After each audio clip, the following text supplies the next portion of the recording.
This is Meet the Movie Press. It's February the 22nd, 2019 on the show today. Oscar predictions, Hemsworth hulks out, marvellous reactions, the latest releases, box office and more. Stay tuned. Welcome to Popcorn Talk, featuring movie discussion, news, and interviews. Popcorn Talk. We talk movies.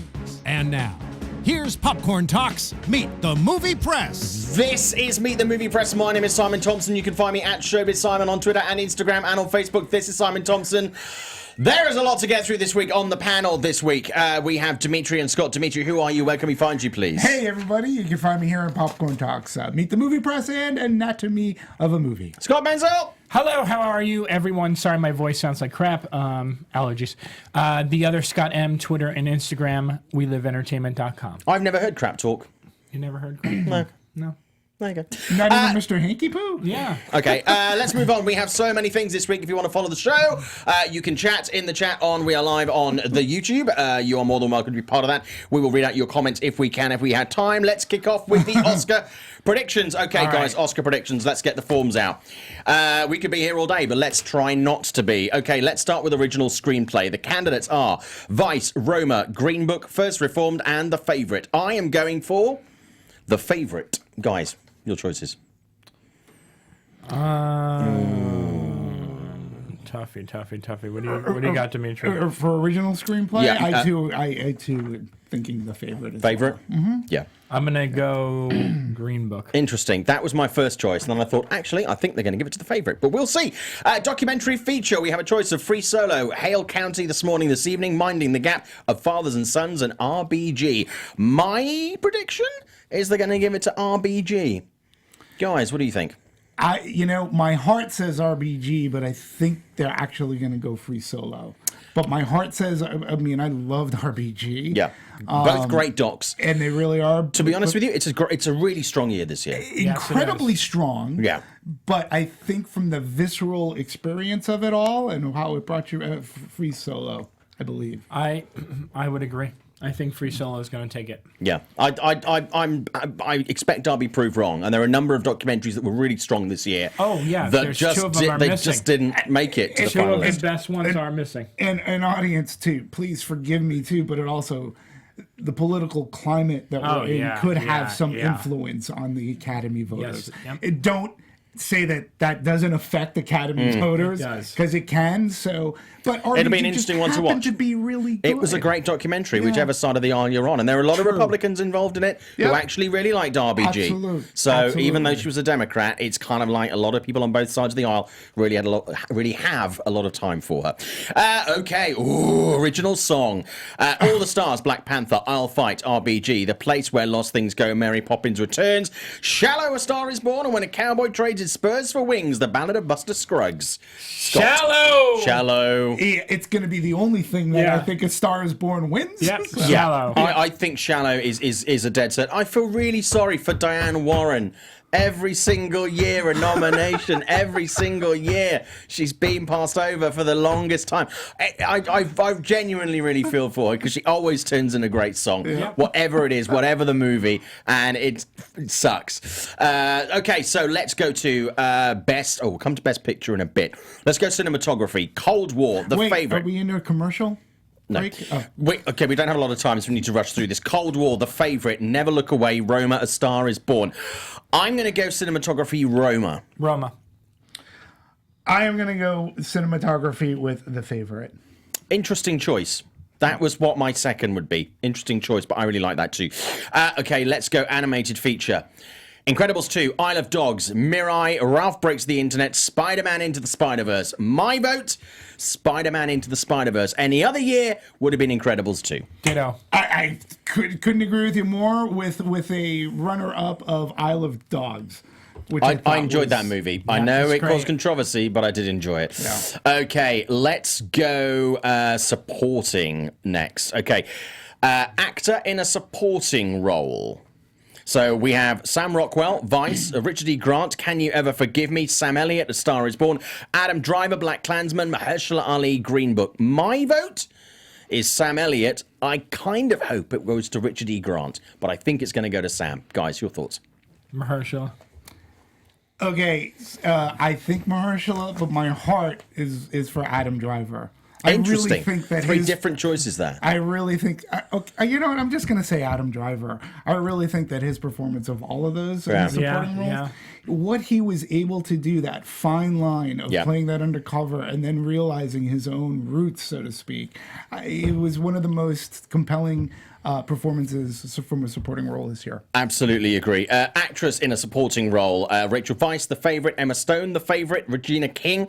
If Beale Street could talk; Marina de Tavira, Roma, and Amy Adams Weisz. I think they're going to give it to Regina. I would like to see it go to Emma Stone, but I think it's going to go to Regina. I think it's going to go for Regina too. Yeah. I agree. I would. I mean, she's great. But my heart says too, because I was gonna go. You said Emma Stone. Yeah. I'd go Rachel Weisz, which I think they're very equal, and it's very hard from that movie, right? Absolutely. But I haven't seen Rachel Weisz in such a long time. It was a breath of fresh air to see her again. You go, damn, she's really good. Absolutely. Okay, let's go actress in a leading role. We're going to go with Yalitza in Roma, Glenn Close in The Wife, Olivia Colman, The Favorite, Lady Gaga, A Star Is Born, Melissa McCarthy. Can You Ever Forgive Me? This is a tough one for me. It's a really tough category. Guys, you go first on this. Look, Glenn Close, if you do the math, looks like she's going to be the front winner for this. But personally, I thought that Olivia Colman in The Favorite, I would go for her. Second up would be my heart says Lady Gaga, because I thought she was tremendous in A Star Is Born. Yeah. But I really liked Olivia Colman in The Favorite. I'm so torn on this one too. Yeah. It's tough. Struggled with this one. Because my gut's telling me go Glenn Close. Right. For sure. Right. It's saying go. But I don't know between the other two that you suggested, so I'm going to stick with Glenn Close. But I'm with you on those two. You see, I was Lady Gaga because I love A Star Is Born. I really, really, really like Melissa McCarthy in Can You Ever Forgive Me? But that's not, it's really not going to happen. That's your heart. And Olivia Colman, I thought was just fucking fantastic in The Favorite, but I think it's going to be Glenn Close. Yeah. I really think it's going to be Glenn Close. Okay, let's go actor in a leading role. We're going to go, the nominees are Viggo Mortensen, Green Book, Rami Malek, Bohemian Rhapsody, Willem Dafoe at Eternity's Gate. I'm sorry, Willem. Bradley Cooper, A Star Is Born. Maybe another year. Maybe any other year. Bradley Cooper, A Star Is Born, and Christian Bale, Vice. Okay. This is tough too. Only two. Only two that between matter. two for me. Only two matter. Yep. I'm going to go with what's been taking every award, so I'm going to go with Rami Malek on this one. Yeah. But it could, I wouldn't be surprised Christian Bale either, because the Academy loves it's not going to be Bale. Transformation. It's not going to be Bale. I think a couple of months ago it would have been Bale hands down. I think it would have been between Bale and Bradley. I think it's going to be Rami. I do too. I love Viggo in Green Book. I love Bradley in A Star Is Born. I really feel for him that he's been so passed over this season. Yeah. Christian Bale I thought was great, but do you know what? I kind of had seen so much about it beforehand. I thought his performance was good, but not amazing. I'm going to go with Rami Malek, and I'm genuinely, I'll be very happy if he wins it, because whether you don't like the movie or not, his performance as Freddie Mercury I thought was just so good. And he'll give a good speech. He'll give a great speech. I think Rami Malek's going to get it too. Yeah. Who you said two. So who was your? The other one was Christian Bale. Okay. Because it was like the critics' choice and everything like that. But what we're going to do before we go, and we go to best director, and we should do best picture as well. Let's have a look what people are saying. Senor Nerd, who are ready to not see the Oscars this Sunday? I know I am. Dimitri saying morning everybody. Ricky saying hello all. Ryan is saying Rami Malek is my prediction for best actor. Think you're going to be right, Ryan. Ricky, best picture is one of the most up in the air in years. I think it is, but we'll get to that in just a moment. Free Solo is winning in documentaries. I think you're going to be right there, Ricky. I'm more than happy to be proved wrong in any of my predictions, certainly. Senator, I predict the Oscars will suck. Thank you so much, which is okay, good. Say what you mean, Senor Nerd. John Harrison, Star Is Born was overrated. Many people disagree with you, John. Ricky, Roma is taking cinematography. I agree. John Harrison, sorry, Bradley Cooper, but I agree with the Academy. With the non-wins it's going to get.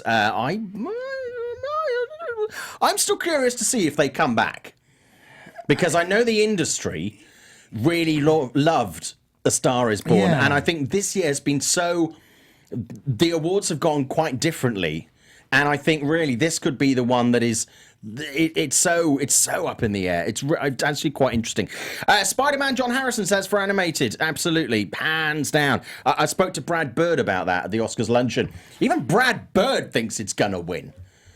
Even Brad Bird thinks it's, see that was a tweet big that fan went of out? Spider-Man. Did you see that tweet? What went I did out? not. No. Incredibles 2 for Best Picture, and then every single comment was Spider-Man Into the Spider-Verse. John Harrison, Mahershala Ali, that and True Detective has momentum. Adam Driver deserves it, though. John saying Regina King, obviously that is in one of the actress categories. So a lot of people are agreeing with us, and a lot of people are dissenting. John Harrison thinks Yalitza for Best Actress. We will absolutely see. Lady Gaga winning would be a big headline for the Oscars. Zeno Hour. Yes, absolutely. Back to Can we our talk predictions. a little bit? I know very, we're very rushed, but quickly, because we have a lot to get through. Because we talked about this at breakfast too, and A Star Is Born, at least for me, was one of those surprises. I didn't expect it to be the movie that it ended up being, and very engaging. So there was the surprise watching it, and I've been surprised that all the disses it's gotten, to be quite honest with you. And I know a lot of people online have been disagreeing, like it's overblown. I didn't necessarily think it was necessarily overblown, but Lady Gaga's performance really, really Absolutely, I agree. The biggest loser of this award season, though, real quick, is just Black Klansman. Oh Yeah. my God! Yeah. It's been completely overlooked almost everywhere. Which brings us to directing. Obviously, you're going to be talking. You're also going to be talking about the Oscar predictions in Anatomy of a Movie this week, Dimitri, right? Yeah. Okay. Directing. Okay. The options are Vice, Roma, The Favourite, Cold War, and Black Klansman. I think Roma is probably going to get it. I'll be honest with you, but I really, really want Black Klansman to get it. I love The Favourite. I loved what the director and everybody did with that. Black Klansman for me was a totally rounded product. So Black Klansman for me. Scott. It's going to be Roma. I want it to be Black Klansman. Same as you, Simon. We got the trifecta. We finally agree on something. Yeah, I mean, it was Spike Lee's. It's the best thing he's done in the longest time, and it's a really good movie, and audiences liked it as much as people in the industry. And what he juggles in that movie, from entertainment to satire to political social commentary, could have gone horribly wrong. Could have been ridiculously chintzy and horribly cliched. and beat you over the head. Yeah, and I like the mix of humor. I like the mix of drama. I just really like the whole thing. Yeah, me too. Best Picture. Okay. Whoa, Best Picture. This year the nominees are Vice, A Star Is Born, Roma, Green Book, The Favourite, Bohemian Rhapsody, Black Klansman, and Black Panther. I'm sorry, Black Panther. Yeah, I'm sorry. I mean, I think it's unfair. To me, it shouldn't have been in there. I love Black Panther, but to me, that's not Best Picture. But what do I know? I'm gonna go. I think it's gonna go to Roma. A couple of months ago, I would have really put my money on A Star Is Born, but I'm gonna back Black Klansman because genuinely, that film for me, it had so much. So I'm probably going to be wrong, but I really, really want Black Klansman. I think it'll be Roma, guys. It's going to be Roma, and I want it to be Black Klansman. See, and I want it to be the Green Book, because the Green Book for me, right, has all those great features of it, but it's a really I love Black Klansman. I've said this already. I know. Yeah. But for me, what the Green Book also offered was great feel good like you walked out of Green Book, you felt good. I don't necessarily buy this controversy where they're saying, oh, the white man saves the African American. No, I think it was a mutual respect that each gained for each other. I think the end of that movie, both characters grew. Yep. And I think it had the crowd pleasing element to it, and I really loved Green Book a lot. Couple more comments from the chat. Ricky saying, I hope Cooper would take it. Bale was decent. Malick was very overrated, but Cooper delivered a career best. You know, I know Malick's taking a lot of hits for this, but personally, I thought he was great. Yeah, me too. John Harrison saying Bale was awesome in Vice. Yeah, I mean, but Bale, it's kind of, even though it's a different performance, different character, obviously the character of a real person, I just feel like I've kind of seen Bale's method acting before, and his characterizations, and I'm like, I don't know. I think there were things that were a bit. So Rami Malek is playing a real person. It's a characterization. So interesting. Yeah. So it's this year, I don't know. Zeno saying, I stand with Senior Nerd, which is good. Ricky saying, I love Simon rereading negative comments. It's the greatest. No, I mean, we can't just put positive comments and go, well, aren't we clever because everyone agrees with us. These are your opinions. Jack Dennis, because Incredibles 2 wasn't that great. It was a worthy sequel, but not the best. But in any given year, it would have won. Right. In any given year, would have won. I agree. John Harrison, Black Klansman was awesome. Topher Grace deserves supporting actor nom. Yes. Absolutely agree. Scott Boswell, Spike Lee might win for adapted screenplay. Yeah. Absolutely, but I really think it deserves more than that. Not that that isn't a good award to get. I just think it deserves more. Ricky DeVella, Black Klansman was fantastic. I would be happy if that won too. Jack Dennis, Black Klansman being ignored is crazy. It is crazy.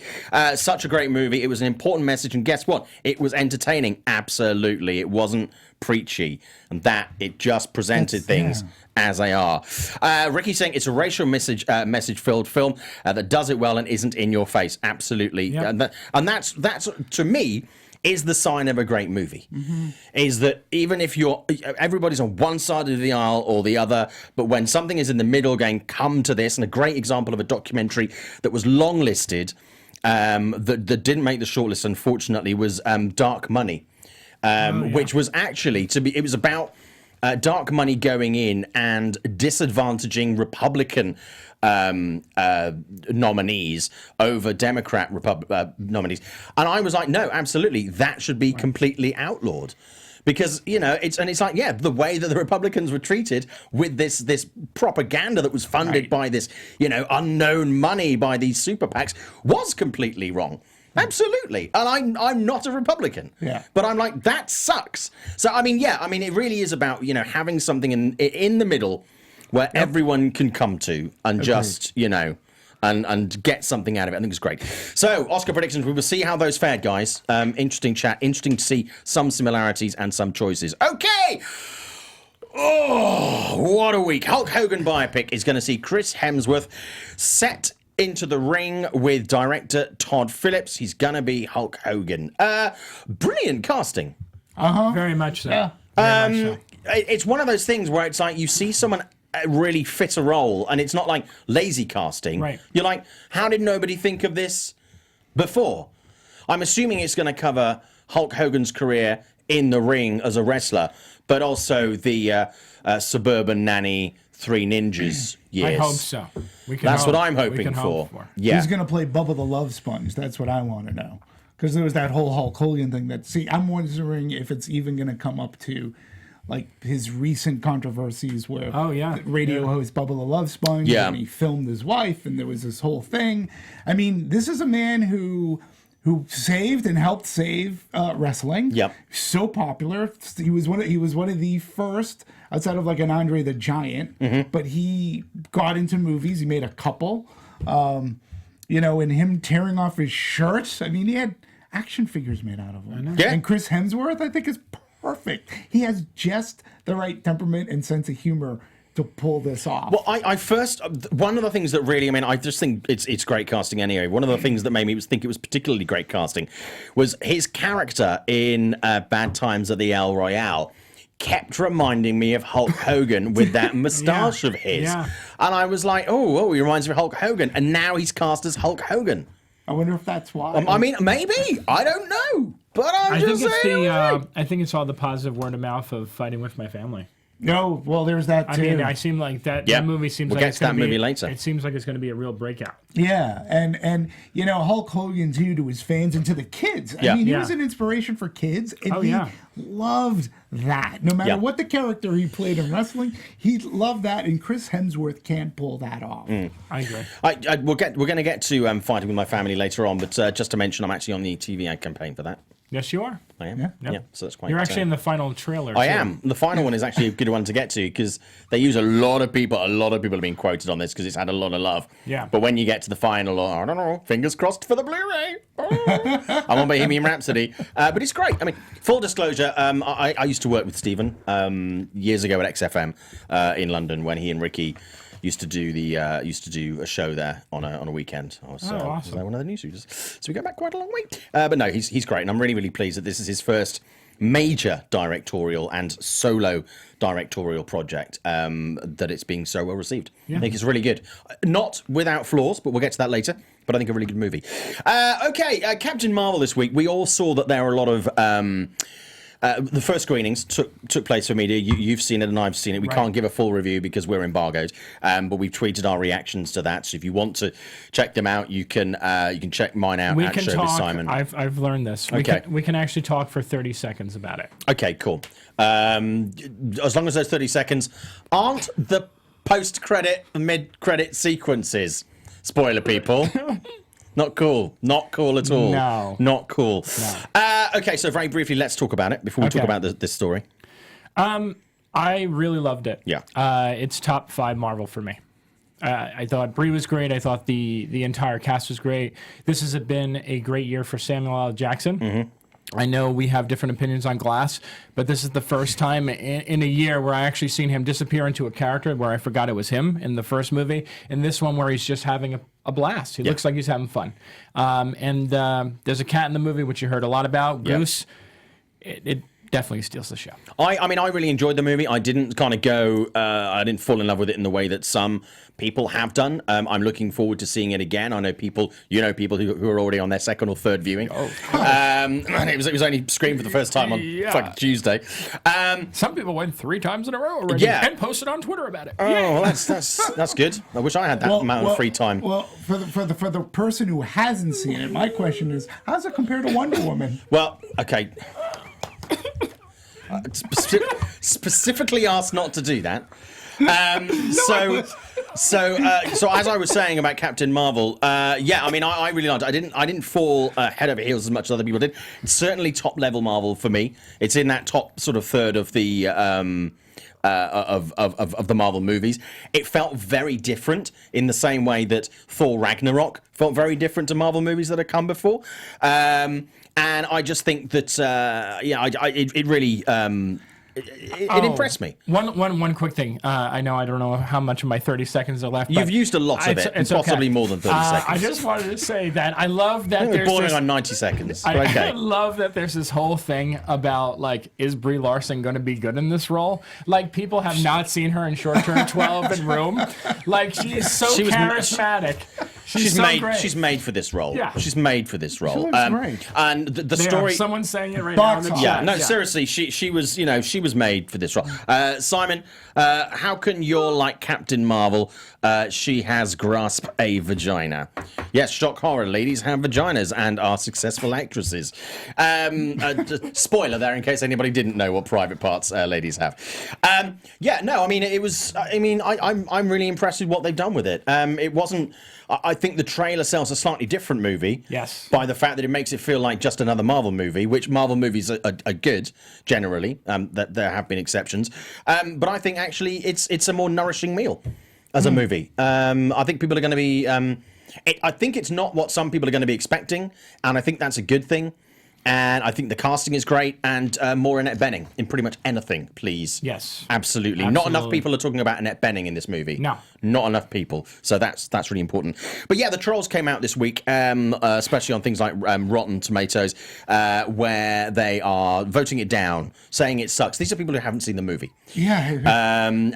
This all happened before the screenings. Happened before the screenings. Yeah, and it's happened with other movies this year. There was like the thing with The Star Is Born. Right. And I'm not entirely sure what these things are going to achieve, and it also blows a hole in the argument of these people who hold Rotten Tomatoes as like the Bible of whether a movie is good or not. Because if you know that you yourself can entirely skew this kind of movie rating and make it fit your argument, it completely invalidates the point of Rotten Tomatoes having any real value whatsoever. And that's not attacking their brand, that's attacking this percentage and stuff, because you make it bollocks. You do. It's I don't know what you either having a tantrum or you're shooting your argument in the foot. I don't see how anyone wins, because anyone who's going to see, let's say, Captain Marvel in this place is still going to see Captain Marvel. Right. People have bought their tickets at almost a higher rate. I think the only one to surpass this is Black Panther in advanced ticket sales. Right. This film is going to be a success, whether you're pissing your pants in fury or not. It's not going to make any difference, really. That's why I don't look at the Rotten Tomatoes customer, like, not the film critic ratings, but the user reviews, let's call them. Or I don't look at them in Yahoo, because they can be so stacked with those trolls. Oh, IMDb was the worst. Remember that? Absolutely. Oh my God. And it's to your point. You made a great point there, Simon. It makes the whole thing bollocks, as you say. Yeah. You say it better than I do. But It completely invalidates the whole fucking thing. Does. Yeah. It completely does. People are saying Captain Marvel still looks generic. I mean, John, to an extent, any of these movies are going to look kind of generic because it's part of a franchise. So it's like any Harry Potter Wizarding World movie is going to look a bit generic because within that IP, there's a style, there's a way of doing things. And the same can be applied to anything, whether it's DCEU or I don't know, unless you drastically change it. If you're following tropes for a genre, it's going to look there's going to be a genericity to it by its very innate nature. That's how these things work. But I get your point. John saying, saw Scott's reaction, you were ecstatic. That's great. Interesting point here. John Harrison, was Captain Marvel good because of all the nostalgia elements or actually great storytelling? The nostalgia elements were really appreciated. Yes, they were. I appreciated the nods, but this is not quite the nostalgia trip that people have made it out to be. And there will be a lot of people seeing this movie who have no idea what these references are. Right. So, no, I think too much has been put on that nostalgia. But if I may also say, because this is something that I've read on both of your social media, particularly yours, Scott, the music. You say the music is awesome. Yeah. Right? Like, it's a really good 90s, like, fun soundtrack. It's nice because... Interesting choices. Yes. Not predictable choices. Which is great. One was. One was very much so. One was. Like, a little bit too on the nose. That's the one thing. That one song I was kind of like, it's kind of like the best use you can pick up for that song. Yeah. But at the same time, it's kind of like, a little bit too close for comfort. But it still worked. It still worked. And we can't talk about it anymore. We're talking about it too much. Okay. Shut your mouth. I didn't use my 30 seconds because I didn't see the movie. But people are talking. I mean, people are saying, men who are attacking, these movies with women in. It's not just men, though. It's not just men. I want to point that out. There's actually a lot of females that are commenting on this. Yeah. I think it's funny because I know that the men is under attack all the time. But I've seen a lot, and I have a lot of comments on my tweets, and I refuse to comment on them because I know how that goes. You go down a rabbit hole. You don't want to. But there's quite a few females upset about this as well, and it all just leads into the conversation we had last week. Because what people tend to forget is not all women agree on the same things. Right. I have spoken to a number. I brought this up the other week. I spoke to a number of women who are very much about pushing forward women in various areas of the entertainment industry, and they all have different viewpoints. They all have different viewpoints on women in the industry and how we improve things and represent women in the industry. Because not all women think the same. Not all men think the same. Not all men are threatened by strong women. My mother was a strong woman. My wife is a strong woman. Fuck, if it wasn't for strong women, I wouldn't have half of what I have. I agree. So I'm not threatened by it. I fucking appreciate strong women. I do, yeah. But when when people say weak men are threatened by strong women, weak people are threatened by things that they don't understand or simply aren't able to handle or interact with. It's a fear reflex. I don't even think it boils down to gender, to sex. I think it's just sometimes people are scared of stuff that they don't understand.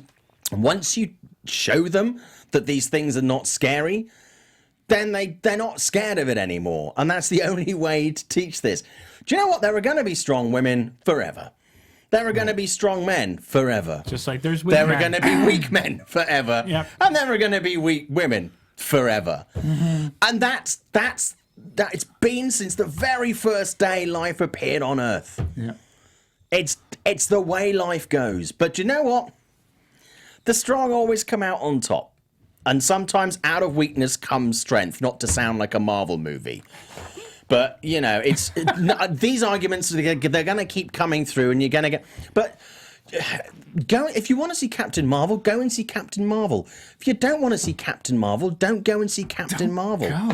Find something else. Find something that's a genuine injustice and be outraged about that. Yeah. Yep. Not There's the fact that there's plenty of other stuff to be mad about. There's someone you can be really mad at right now. A comic book movie that has a woman in the lead role. None of us would be here without women.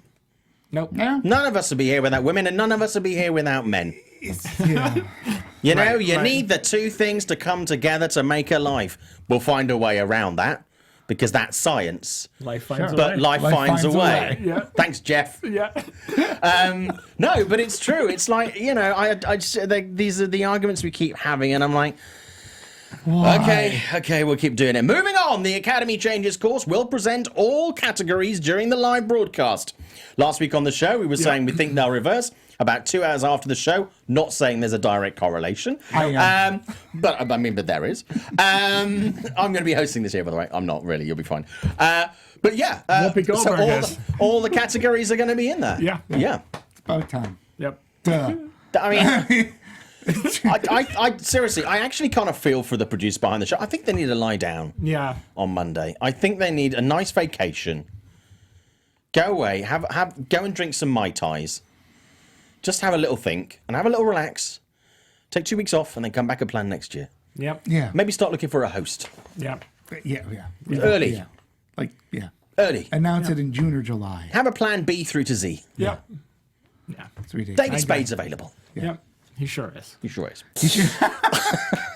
Adam Sandler. Look at the move. You can do it. But no, seriously, I mean, there's no real surprise there, but I mean, it was good to see. Another Fury update this week. Jason Reitman responding to the Ghostbusters backlash. Director Paul Feig gives support. This was something I think, come on, if you're going to pick a hill to die on, people, there are are way bigger hills. And seriously, when it comes to representation, how people are treated in the industry, we've got seriously bigger issues than Ghostbusters. Yeah. It's exhausting. It's genuinely, it's exhausting. And yeah, I mean, we're all advocates here, and I'm like, and to see the people and to see the caliber of people who are responding to this tweet, like everybody from science fiction authors like John Scalzi was like coming down on him. Like, what did he say? That it was like, I know. And I read it, it's like, oh, I'm giving it back. You mean the kind of fucking fans that Ghostbusters hated women? And I'm like, oh, good God, that's not what he was. And here's the problem: people don't know how to talk to one another anymore. No. Everything immediately goes to "you fucking asshole, you shithead." You know, like it's like. And all I said was good morning. I know, it's like, it's literally like, you don't even know if what he said was really what was reported on. It's not, you know, like, it's not like it was a video file where there, you know, I'm just, it's mind-boggling to me. Can I just go back to the point that we were talking about, you know, none of us would be here without women. Can I just say, this show wouldn't be here without a woman. Because we have a female producer on this show. Yeah. So without women, you wouldn't, this thing, is this on, wouldn't be happening. Right. So, yeah. But no, I mean, I'm just kind of, I mean, I read the comments that he made, and I think that they were not particularly well constructed, but I don't think they were potentially as inflammatory. And I saw people commenting on this, and then I saw women saying, I'm a woman, and I didn't particularly like Ghostbusters. It had nothing to do with women. And it was like, nobody asked you. I'm like... By putting it on Twitter, you did ask people to comment on this. You put it into a public forum. That's what I don't understand. Like, when are people going to learn? Like, when? And again, with Twitter, you only have so many characters. If you can't get that thought out of your head, like, have somebody else look at it, for crying out loud. Look at it, read it backwards. Don't send it. Like, and again, I don't think it was greatly inflammatory, but you know, it is a public forum. Even though you hit delete, doesn't mean it's deleted. It's more responsibility. And you're right. It escalates. That escalated rather quickly. It goes from 0 to warp 10 in like this. So it's frightening. It's like if you don't want to have people civility. disagreeing with you, just don't start the conversation. Like someone tagged me on a post, and this is totally random, that like something that John Campea like is like deleted his Twitter, and I got tagged in some sort of post like, why do you think John Campea deleted his Twitter? It's like, I don't fucking care. But I saw that tweet this week, and I don't know John. I've had no dealings with John. I didn't even see I don't think I've even met him. But I was like, I saw because someone screen grabbed and retweeted it, and I was like, I mean, okay. And then like he's deleted his Twitter, and then I searched, and his Twitter was still there, and I'm like, this makes no sense. Yeah, I don't know. I'm like, come on, people, haven't you actually got better things to do? No. And no one to bow out. With this time, can't we do something? If at the very least, watch a movie you've never watched before. Right. There's plenty of things to Absolutely. Watch a movie that you've never seen before. Take it 2.5 hours. You'll get more from that than you will from calling someone a bellend on Twitter. Yeah. Come on, guys. Now there's just discussions on Twitter. I just don't get involved because I'm like, I just haven't got the fucking energy. Yeah. I think part of it too is that Film Twitter's in a rut right now. We need to shake that. Just need to shake Film this off. Twitter is a horrible place. I just think that it also, all of social media, there's an anonymity that allows the bravery for that negativity. Yeah. So they don't know you, and so that's how it escalates so quickly.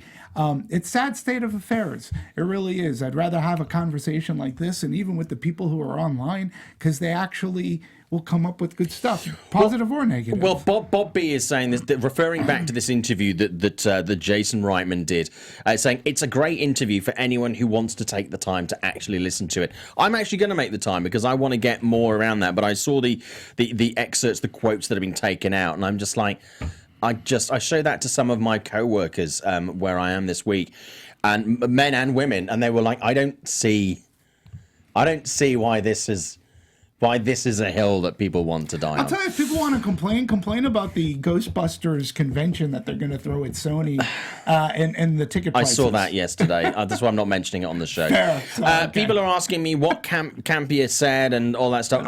It's not important. No. What is important is that you can ignore this stuff and you can go and do something else. And it would really be great. As Bob B said, any party's going to have a couple of assholes. It is. Yeah. So sometimes you just need to leave a party. Film Twitter's in a really weird place right now. But, you know. Blumhouse Corner! Blumhouse Corner! Could Blumhouse reboot every horror franchise? Yes. Jason Blum's still interested in the Scream reboot. Something that a lot of people were... The story came out initially last year, around the end of the summer. I spoke to Jason about it for Forbes in September time last year, before Halloween Horror Nights. The interview is still up on Forbes if you want to check that out. I think it's great. This is something now obviously is moving slightly forward ahead, because previously his take on it was like, there's lots of these franchises we'd like to take on, but it's really a case of, can you get the rights? Will they let you do it? You have to prove that the vision is something they want to do, associate with the brand, blah, blah, blah, blah, blah. What are your plans? Is it one movie? Is it a whole school of movies? What do you want to do? So this looks like this is moving forward. I mean, I still think this is a great idea. Yeah, I do too. And do you think it's moving forward because of Halloween? Not I think just it because is. of the success of Halloween, but do you remember one of the production logos on the head of that movie, which was Miramax? Yeah. And Miramax, if I'm correct, if memory serves, put out Scream. They did. So I think with the success of Halloween with Miramax, obviously Miramax seemed to have had a decent time working together with Blumhouse. Yep. Seems to be a natural fit. So yeah, guys, show us your magic on this, because we could use that. We can. You know? So I think it's a great idea. I would really love to see Blumhouse pick up Friday But now the 13th. they don't watch horror movies. Now they just watch YouTube videos. No, it's not. Because I'll be honest with you, you ruined my Friday the 13th thing. I'll be honest with you. The horror films that I've seen embracing the watching things on video and web chat stuff, I have not liked the Unfriended movies.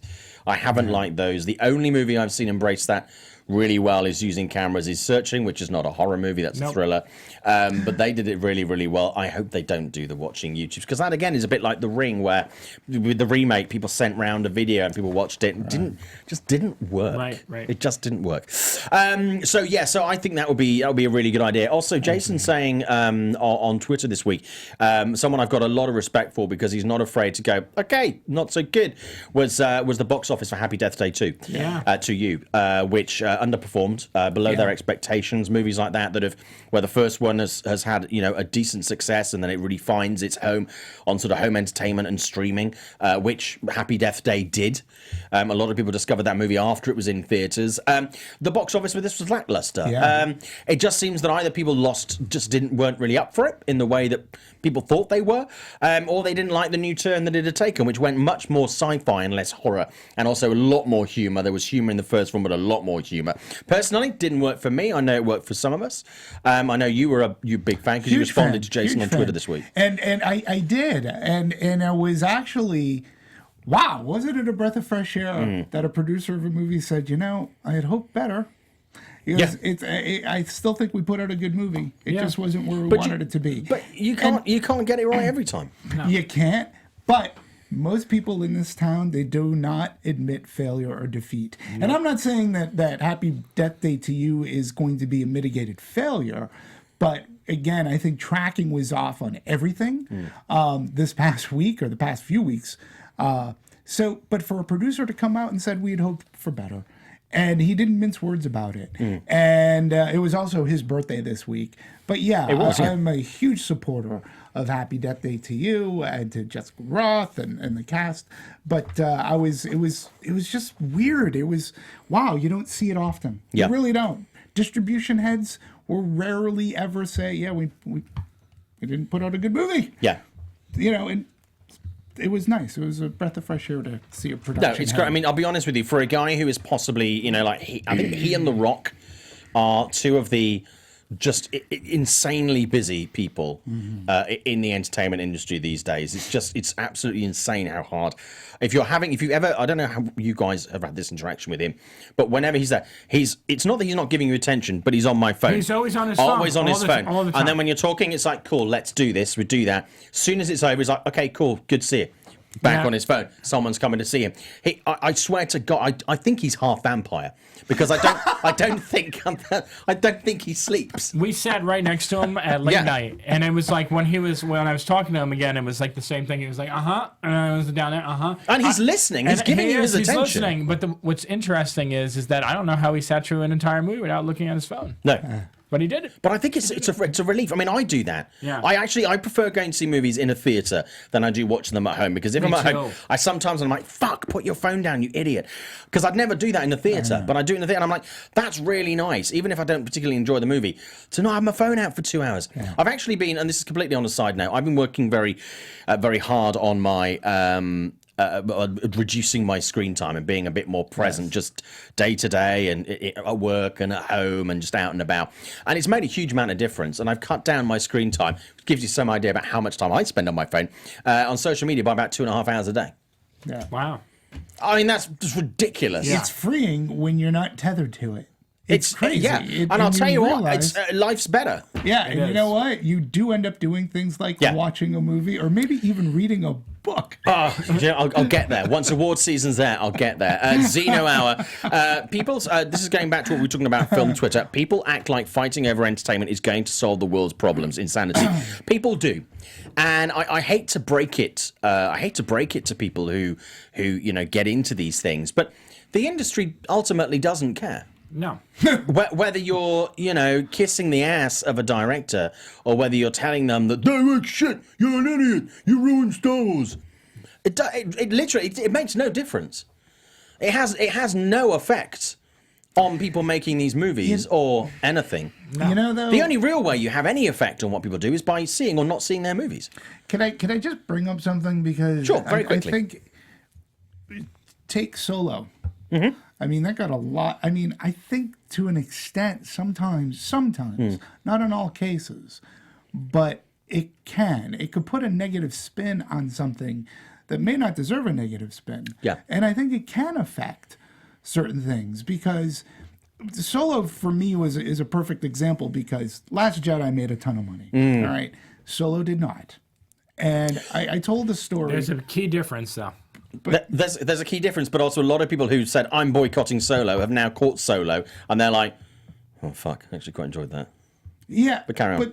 But what I'm getting at is like, because I told the story before, pretty much here, about being in line at a theater and hearing two jamokes behind me trashing Solo, and they hadn't even seen the movie. Oh yeah, the line was, oh yeah, I had heard about that. Yeah, that's really stupid. And it's like, wait guys, you didn't see the movie? So that negativity can seep out there and seep into people's heads. And it's like, once they read it or see it, they tend to end up believing it. Solo had the same negative impact that the first Ant-Man had, because Edgar Wright was attached to Ant-Man, and then everyone was pissed off. And this one, it was the Lego Movie guys were attached to it, and then Ron Howard stepped in. Yeah. So it was a mess. It was a mess. It was a mess. So I think there was a lot of reasons for the negative press for this movie. But see, I personally enjoyed Solo, and but it was all that negativity that seeped out even prior to its release. Yeah, you know, I forgot about the Ant-Man backlash too. But ultimately, the movie's coming out. Movie's coming out. Yes, ultimately, so it doesn't matter. No one's going to go, Brian in Connecticut is pissing his pants. Yeah, right. So let's not put this out. We don't upset Brian. True. You know? Xeno Hour, good question. We won't address it now. I think we should pick this up perhaps next week. When does Blumhouse become their own studio with their own distribution? Interesting. I have a few thoughts on that, but we only have 15 minutes left on the show, so we can't get into that right now. But that's actually a really good question. Great Blumhouse Thank you, Xeno. We're going to talk about that on the show in the next couple of weeks. This is why it's really important to be part of the show and make suggestions. And sometimes we can't do it on the show that week, but it's good when you make a suggestion like that we can pick up and talk about it in another show. It's really, really important, and it means it's something different that we can talk about that isn't what other people have been having on their movie websites or stuff that we've had during the week. Right, that's really, really good. So thank you so much, Xeno Hour. That is a really good contribution, and we really appreciate stuff like that on the show. By the way, if you want to follow us on Twitter, it's at Meet Movie Press. At Meet Movie Press. You can find me at Showbiz Simon. Dimitri, where can we find you on social media? At DMovies1701. And Scott? The other Scott M. Fantastic, cool. Okay, a couple of things I want to get through very quickly just before we move on. Luck leads a lady tonight. Emma Thompson has bailed on Skydance's animated movie because of John Lasseter. I'm not entirely surprised by this because Emma Thompson is very. She doesn't have a lot of fucks to give. She won't do anything that she doesn't want to do. She's very happy to stand up there and say you know what she genuinely thinks and feels. Sometimes she gets burned for it, but I certainly cannot fault that. So that's really interesting, guys. Are you surprised by that at all? No. So let's say goodbye to Pepper Potts. Gwyneth Paltrow is exiting the MCU after Avengers Endgame. No surprise. I wasn't at all surprised by that story this week. Yeah, and they've underserved her character. I'm kind of like, okay, it won't really make that much difference. No kidding. She was really had a lot of presence in Iron Man 3. Yeah, the one directed by Shane Black. But unless it's an Iron Man standalone movie, exactly. She shows up, and it's like my thing is why? Yeah, like what? Unless Robert Downey says I'm hanging up the Iron Man mask. Like, it's a paycheck for you. Like, are you so busy in life that, like, how it's maybe a week's worth? I think it's just being part of this universe, you know, like, it's, I mean, and I think everyone's is starting to feel it. I mean, that's why, you know, Chris Evans, right? Chris Evans. Yeah. Chris Evans is but he's walking away from it because it's like he can't go anywhere without being the captain. And I mean, it's going to take a long time for him to overcome that. But I get it. I mean, it's no. But you're talking Captain America to Pepper Potts. Like, it still doesn't matter. Everyone always connects those. I guess for her, it's a couple of days' work. Give me my money. I'll do what I can, and boom, I'm out. She's not that big of an actress, and that's what people connect her with now. Okay. But also, she's got a lot of other stuff going on. Sure. I don't think acting is really. It was her main gig, and now it's a thing that she also does. Sure. But yeah, I mean, I don't think it'll make any huge difference. I think unless they were going to do another Iron Man movie, which I don't see them doing. No. Which is it's not in the plan for them to do. But you never know. no. But you know, so I totally. There'll be other characters they're retiring, so it makes perfect sense. Bob B, great compliment. This is his favourite movie show. Love the show. Thank you, Bob. Really appreciate it. Please do make sure that you tell people about it because as much as people say they love this show, it will be great to get the figures up. And one of the ways we can get the figures up is by you guys telling everybody how much you love the show and how great you think it is. So a lot of this success is we can do so much, but a lot of it is down to you. Big trailer this week. We're going to move on to trailer and box office and movies this week. Trailer, Rocketman. Oh, shit. Yeah, this looks amazing. Oh, shit. Yeah. I'm so in love with this movie. Prediction, one of my favorite films of the year. I cannot wait to see this movie. There's nothing about it that I don't love. Nope. Yep. Some people are going, it's like Bohemian Rhapsody again. And I'm like, well, I mean, it's a musical biopic with a British music artist. So, yeah, there are going to be similarities set in the same era. So, yeah, there's going to be similarities. I'm genuinely really excited. Too. Same here. There's only a handful of movies that I'm actually properly excited with a capital E about over the next 6 months. This is one of them. I cannot wait to see this in May. I am so Cannot excited. wait to see it. If I can see it sooner, that's even better. Yes, I know. Just saying, but I'm really excited about it. When you watch the trailer, how many times did you watch it? Probably about 5 times yesterday. Yeah, I watched it quite a few times. It was just one of those films that immediately within the first 20 seconds it just connected with me. And I think Taron Egerton looks amazing. I mean, he really fits the bill, and it does. I get why people say, "Oh, it looks a little bit like Bohemian," because it's like the same kind of thing. The argument. It's got the same manager in it for a start, right. John Reed. And it beat by beat, it worked. It looks like it's going to hit everything that it needs to hit, and I can't wait to freaking see it. I can't wait to see it either. Last year though, I'm still like, I can't wait. I can't make any predictions about it until after I see it so many times. Last year, I'm going to give it a terrible score on Rotten Tomatoes. I'm not going to do that. I'm going to no. I can't wait. I think as far as a well put together trailer. This hits every beat that you would want a movie like this to hit, and it showcases great performance and performances. I mean, the music numbers and the tagline is something about his reality or something about his reality was his fantasy. It was a really super tagline that fits into how they make this movie. So the tortured artist, what's going on, but then they meld this musical fantasy element into it. It looks beautiful. It looks awesome. Does. Jack Dennis, can Rocketman make anywhere near close to the 850 million worldwide that Bohemian Rhapsody has made? Potentially, yeah. John Harrison saying Rocketman should have been released in November. Actually, I think they're doing the right thing releasing it now. Yes. I think had they released it for this awards season, it would have been completely overlooked, and then he would have had 3 musical movies potentially vying for Oscar attention. Then people would have complained it was samey. I think this is very clever marketing, very clever placement, because I think genuinely, from first impressions, this could be something that we see nominated for Oscars. It could. But I said the same thing about Welcome to Marwen. It could be. Well, see, that's what I'm saying. The Welcome. I was going to bring that up. We all did though. Yeah. With that, and that's but it could be, if it is as good as we hope it to be. Yeah. This is something that could very well be remembered come November, December. Bob B saying, I'm in for Rocketman. Harris saying, I'm glad that Elton John wanted Taron to sing his songs. Yeah, absolutely. I mean, it looks to me that could be very good. John Harrison saying, they've got to shake up the musical biopic format. Why? Yeah. I mean, there's only so much you can do with it. Right. There's only so much you could do with it. It's like a sports movie. You either win, lose, or tie. But also, then when you do musical movies that really do something different, audiences don't tend to engage with it because it's too weird. I mean, so going back you want to the life story. Walk the Line was not very reminiscent of all of his life. No. And a lot of people were upset about it, but this movie still went in for a lot of Oscars, and it was a crowd favorite. Yeah. It's, they know the formulas with this. It works. Yeah. And it's it doesn't have to be this in-depth, dark, gritty movie. It could just be something that makes you feel good and makes you stop your feet. It would turn people off, and that's not the story that's being told. So you can't fake it. No. Because then you get people going, oh, that's not the real story. When they do the Nirvana biopic, that one can be dark. Absolutely. And depressing. Do whatever you want with them. But we've had the Doors, right? We've had the Rose. And they haven't been that successful. Well, the Rose, I think, didn't that get Bette Midler her Academy? The rows? Oh, yeah. Oh, you're talking about the rows. rows. I thought The you were rows. talking about, but I missed just the But the doors. Okay, guys, we need to move on. Yeah. Okay, we've got 5 minutes. I did say we need to be quick on that. How to Train Your Dragon: The Hidden World, 3 million in previews, which is good.